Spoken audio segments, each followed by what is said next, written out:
You ready? Things are finally starting to get interesting. Get on the bed. Get to the bed! Get to the bed. No, get to the bed. He ordered, whispering, gesturing at his legs. Oh! What? Get on the bed! Edmund seemed to understand, well, at least one of us does, getting further onto the bed. Caspian, another knock, even more urging. Yes, Caspian answered this time, pulling the curtains close that surrounded his king-side bed. What? He quickly walked to the door. Opening, Caspian came face to face with a still properly closed but frustrating-looking Peter. What took you so long? Peter asked, but apparently answered the question himself when he was getting a full look at the new king. Oh, sorry, you're going to bed, I suppose you haven't seen Edmund then. No, I haven't, Caspian lied again. And you really should go to bed too, Peter. You look awfully tired. Well, I am. Peter started, crossing his arms in an angry fashion, but I'm still searching for Ed. Caspian tried not to remember the reason for Peter's grumpy expression. I don't remember. Why is he grumpy? Hold on 1 sec. I'll finish. I said hide and seek. Sit on the covers. Hold on. Okay. You wouldn't believe. You got to be joking. I can't imagine. Peter of all. Oh, calm down. I'll never be able to greet Peter tomorrow. I'm gonna laugh for sure. Yeah. Okay, so it doesn't explain yet. Okay. Oh, nothing. Sorry. Peter, stop glaring. I'm sorry to have disturbed you at this hour. Good night. He forced a smile, but it came out as a sarcastic grimace. Sleep well, Peter. Caspian called after the leaving Peter and closed the door. He is... I wish I had the, James Woods' voice. Then that'd be fun to read this. He is still mad, isn't he? Edmund poked his head around the curtains.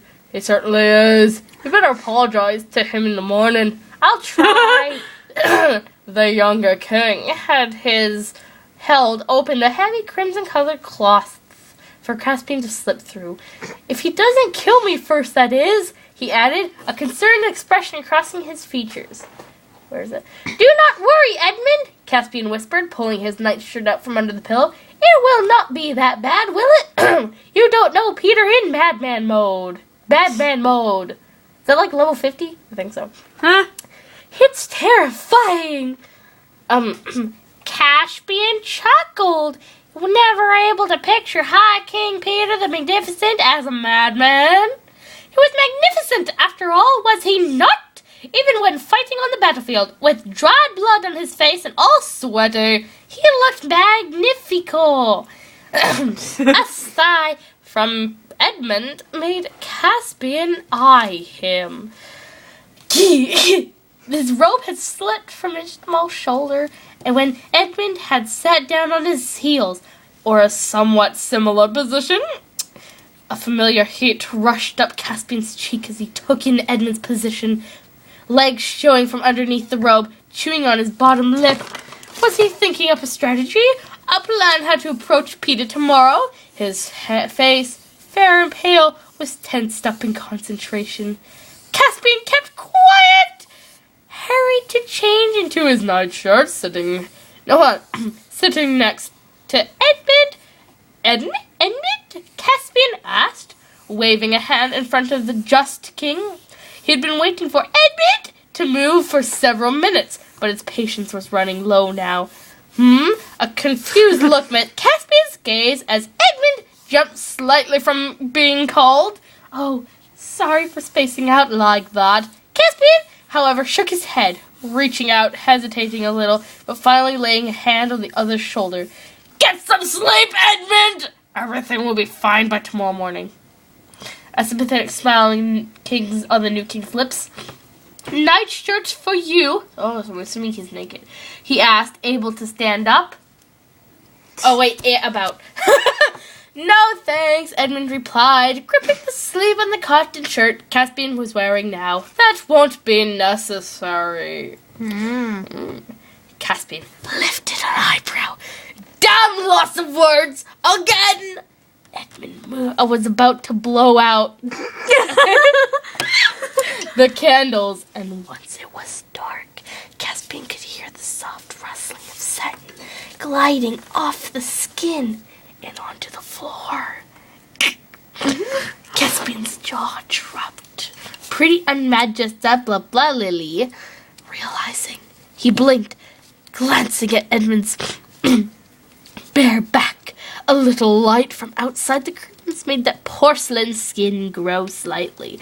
A glow that was able to bewitch anybody's mind, even a king's.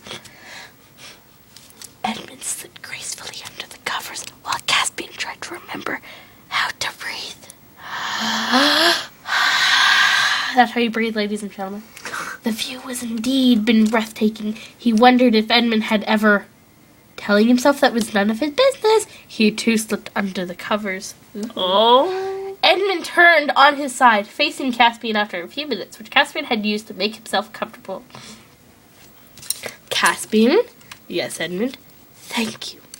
Really, thank you so Very much. There is no need to, Caspian started, but Edmund cut him off by brushing his fingertips softly over his lips, surprising the Telmarine quite a bit. There is a need to thank you, Caspian. You lied to Peter because of me. I am sorry I made you do that. Edmund's murmured words trailed off into the night. Edmund, he whispered against the lingering fingertips. I was wondering, for a while now, what your lips felt like. It's like reading Twilight, I swear! Oh, God! Only, hot. Good. Edmund admitted. Give it a try. The words had rolled off Caspian's tongue before he knew what he had been forming them. A tense moment of silence followed. His fingertips